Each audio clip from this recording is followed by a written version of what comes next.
But today, the largest countries of the world have agreed a global plan for recovery and reform. This involves the biggest interest rate cuts in history, the biggest fiscal stimulus we have ever seen, the biggest increase in resources in the history of our international institutions, with 250 billion, more money than ever before, for trade finance as well.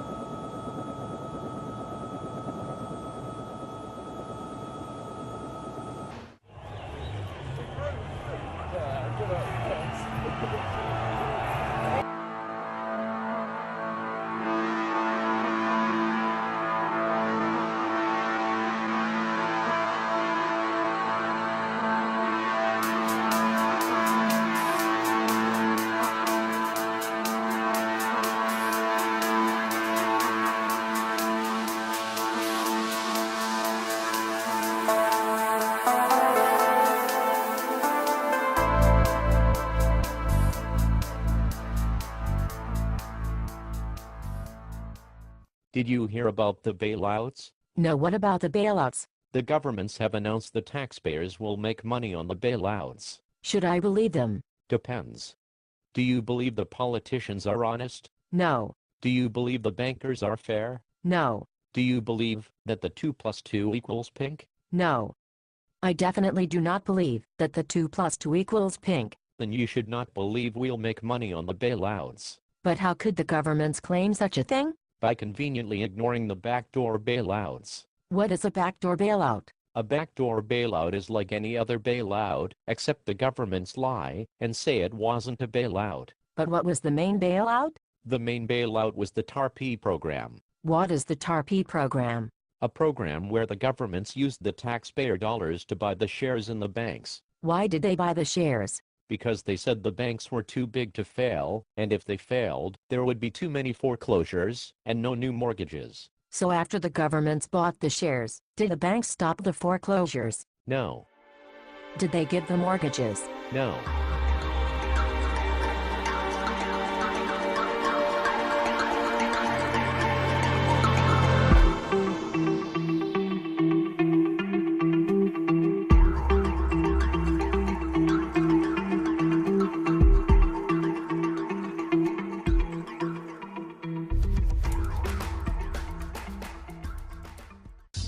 How will the world react if the next entity to declare bankruptcy is a nation?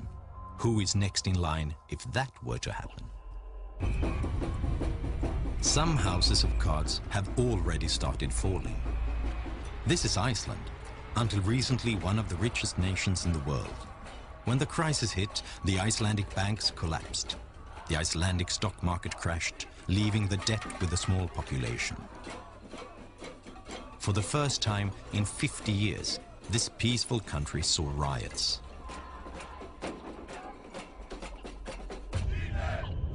This is Greece. Here, deficits have hit a record high.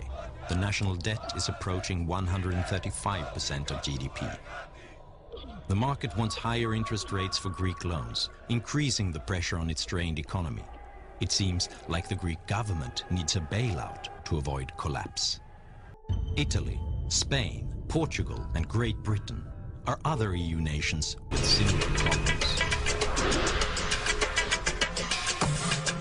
The world champion of the global real estate bubble was surely Dubai in the United Arab Emirates. Money was no object, as every local sheikh and every booming company competed to see who could erect the most ostentatious building. While Sheikh Mohammed apparently believed that the party could go on forever, some began to wonder when the global real estate bubble would burst and what would set it off.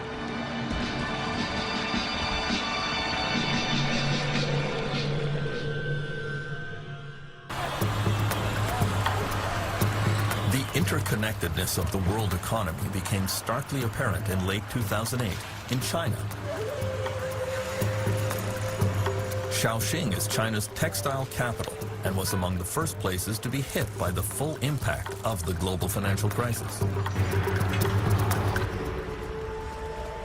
And so late one night in October, Tao sold his Mercedes, burned the financial records of his companies, and disappeared into the night.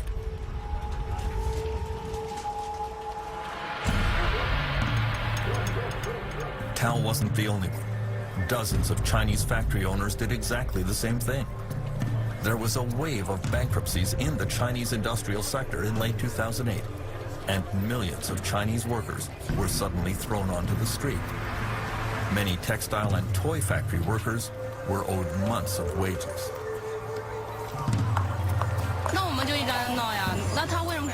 We just want to be paid what we deserve, and we are not asking for anything that we do not deserve.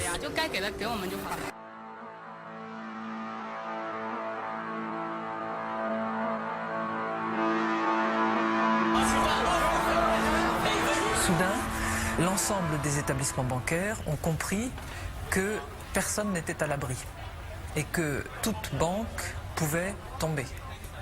À ce moment-là, l'ensemble des banques ont considéré que toutes leurs contreparties étaient en risque, peut-être, et elles ont bloqué tous les circuits de financement. Donc le crédit a cessé de fonctionner à ce moment-là.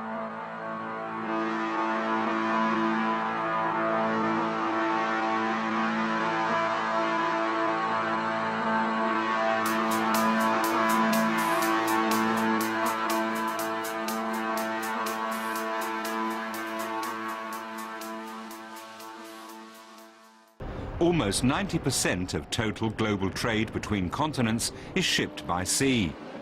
But fewer and fewer large ships are in service. 4 months ago, a ship like this earned $70,000 to $80,000 a day, and now it's earning perhaps $7,000 or $8,000.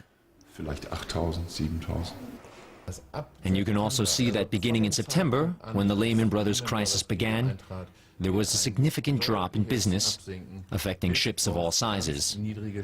Many shipping companies with low cash reserves now face bankruptcy.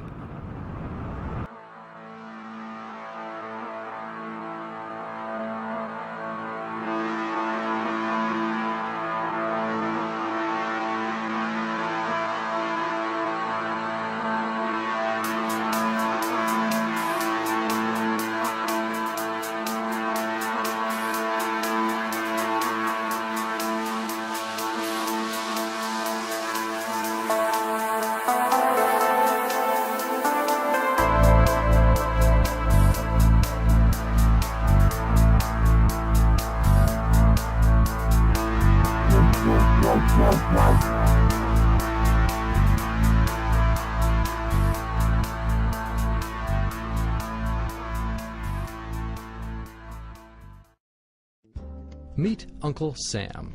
He has a lot of bills to pay. Sam takes out a loan. He calls it a bond. Bonds can be held by banks, investors, or even foreign governments. Uncle Sam has to promise to pay interest on these bonds, just as you do on any loan you take out. Ever think about paying your mortgage with your credit card?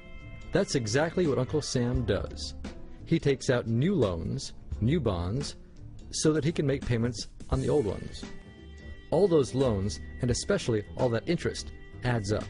Sam chooses the easy way to make money. Just make it.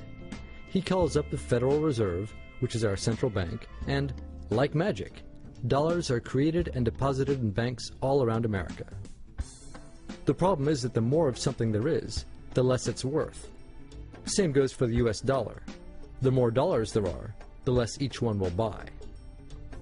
That's why commodities like gasoline, food, and gold become more expensive when Uncle Sam does his money-making magic. The commodities aren't really worth more. Your money is just worth less. That's called inflation. Borrowing money, but since he can't even pay the interest on the loans he already has, it just makes his inevitable bankruptcy even worse. Whether it's in 2 months or 2 years, the day will come when Uncle Sam can no longer pay his bills. When that happens, the banks, investors, and foreign governments who are counting on that money won't be able to pay their bills. You see, just like Uncle Sam, governments, banks, and corporations don't actually have much money. Mostly, all they have is debt to each other. That's called a global economic collapse. It's never happened before, so nobody really knows how bad it will be, how long it will last, or even how we'll eventually get out of it. The house of cards has already been built. There's no painless way to dismantle it now. Prepare for what may be very extraordinary circumstances.